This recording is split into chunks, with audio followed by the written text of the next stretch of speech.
Welcome friends, வாங்க இன்றைக்கி இட்லி தோசைக்கு சூப்பர் சைட் டிஷ்ஷான கடப்பா எப்படி செய்யலான்னு பார்க்கலாம். அருமையான இந்த சைட் டிஷ்ஷு நம்ம சப்பாத்தி கூட தொட்டு சாப்பிடலாம், அருமையாக இருக்குங்க. இந்த சைட் டிஷ் எப்படி பண்ணேன்னு பார்க்கலாங்க. அதுக்கு என்னென்ன தேவைன்னு பார்க்கலாம். இப்போது ஒரு கைப்பிடி அளவு 1/4 கப் அளவு பைத்தம்பருப்பு குக்கரில் வேக வச்சுக்கலாங்க. தண்ணியில் ஊற வச்சுக்கலாம். இப்போ இது கூட நம்ம காய்கறிகள்லாம் எடுத்து வச்சுக்கலாங்க. ஒரு உருளைக்கிழங்கு, தக்காளி, வெங்காயம், இஞ்சி ஒரு பீஸு, 2 பச்சை மிளகாய். இப்போ இது உள்ளே இந்த உருளைக்கிழங்கும் கட் பண்ணி ஒரு கிண்ணத்தில் பருப்பு கூடயே வேக வச்சுக்கலாம். வெயிட் போட்டு நல்லா 3-4 சவுண்டு வேக வச்சுக்கலாம். ஒரு வெங்காயம், ஒரு தக்காளி, 2 பச்சை மிளகாய், இஞ்சி இது போல் சின்னதாக நறுக்கி வச்சுக்கலாம். கருவேப்பிலை, ஒரு பட்டையும் எடுத்துக்கலாம். கொஞ்சம் தேங்காய், சோம்பு, இது ரெண்டுமே நம்ம மிக்ஸி ஜாரில் போட்டு கொஞ்சம் தண்ணி ஊற்றி அதை பேஸ்ட்டாக இதை போல் அரைச்சிக்கலாங்க.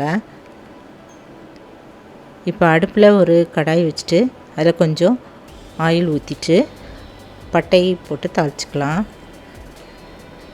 இது நல்லா வறுபட்டதும் வெங்காயமும் போட்டு நல்லா வதக்கிக்கலாங்க.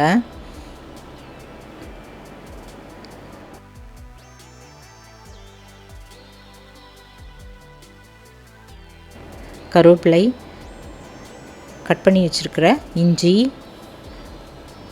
பச்சை மிளகாய் போட்டு வதக்கிக்கலாம். கூடவே தக்காளியும் போட்டு நல்லா மசிகிற அளவு வதக்கிக்கலாங்க.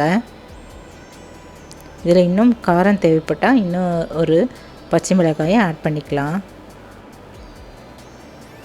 எவ்வளோ காரம் தேவைப்படுதோ அதுக்கு தகுந்தபடி இதில் ஆட் பண்ணிக்கலாங்க.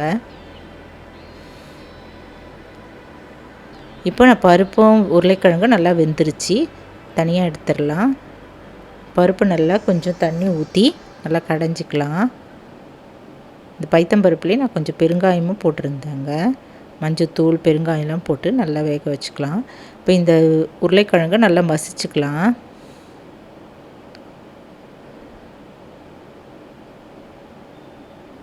இப்போ இந்த தக்காளிலாம் நல்லா மசிஞ்ச பிறகு கொஞ்சம் மஞ்சத்தூள், உப்பு ஒரு ஸ்பூன் போட்டு வதக்கிக்கலாங்க.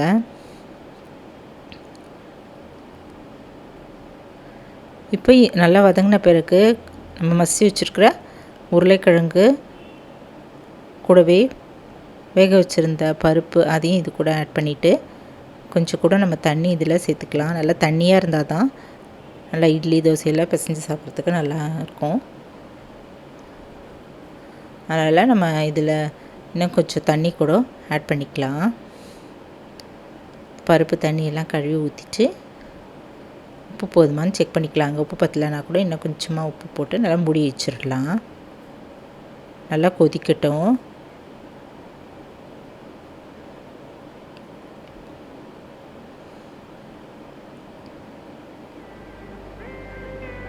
இப்போ இது நல்லா கொதிச்சிருச்சு. இப்போ நம்ம அரைச்சி வச்சுருந்த தேங்காய் விழுது இதில் போட்டுக்கலாங்க. கொஞ்சம் தண்ணியை ஆட் பண்ணிவிட்டு நல்லா கலந்துக்கலாம். இதுவும் ஒரு கொதி வரட்டும்.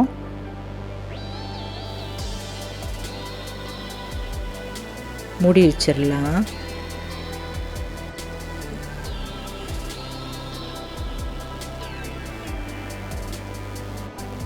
இப்போ நல்லா கொதி வர ஆரம்பிச்சிருச்சுங்க. இப்போ நல்லா டேஸ்டான கும்பகோணம் கடப்பா தயாராகிடுச்சு. நல்லா ருசியான இந்த கடப்பா நம்ம சூடான இட்லி, தோசை இதுக்கெல்லாம் தொட்டு சாப்பிட்டா அருமையாக இருக்குங்க. சப்பாத்திக்கும் ரொம்ப நல்லாயிருக்கும். நீங்களும் இந்த டேஸ்டான கடப்பா ட்ரை பண்ணி பாருங்கள். டிஃபனுக்கு சைட் டிஷ் ரொம்ப அருமையாக இருக்கும்.